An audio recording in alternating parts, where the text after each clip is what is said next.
32ویں number پر جو علامت ہے وہ ہے جھوٹی گواہی عام ہو جائے گی، یعنی قرب قیامت میں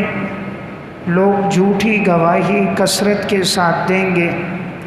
کسی کو گواہ نہیں بنایا جائے گا لیکن وہ پھر بھی گواہی دے گا۔ لوگ مال اور دولت کی وجہ سے، حرص و ہوس اور پیسے کی وجہ سے جھوٹی گواہی دیں گے۔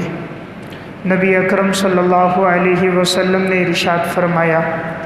خیر امتی قرنی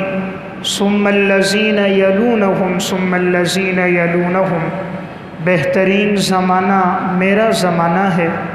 پھر ان لوگوں کا زمانہ ہے جو میرے زمانے کے ساتھ ملے ہوئے ہیں، یعنی تابعین کا زمانہ، ثم الذین یلونہم، پھر ان لوگوں کا زمانہ جو ان کے ساتھ ملے ہوئے ہیں، یعنی تبع تابعین کا زمانہ۔ آپ نے فرمایا ثم ان بعدہم قوما، پھر ان کے بعد ایسی قومیں آئیں گی، یشہدون ولا یستشہدون، وہ گواہی دیں گے حالانکہ ان سے گواہی طلب نہیں کی جائے گی، یعنی انہیں گواہ بنایا نہیں جائے گا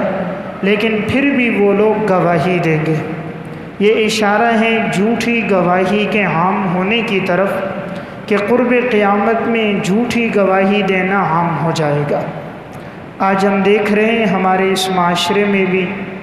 ایسا نظر آ رہا ہے، عموماً عدالتوں کے باہر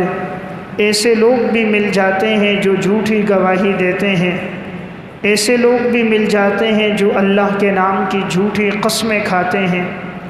معاذ اللہ پیسے اور دولت کی وجہ سے ایسے لوگ بھی مل جاتے ہیں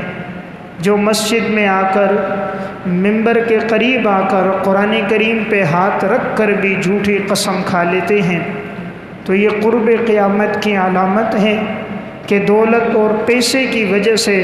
لوگ جھوٹی گواہیاں دیں گے۔ آج یہ ہو رہا ہے کہ ایک انسان کو پتہ ہوتا ہے کہ یہ آدمی جھوٹا ہے،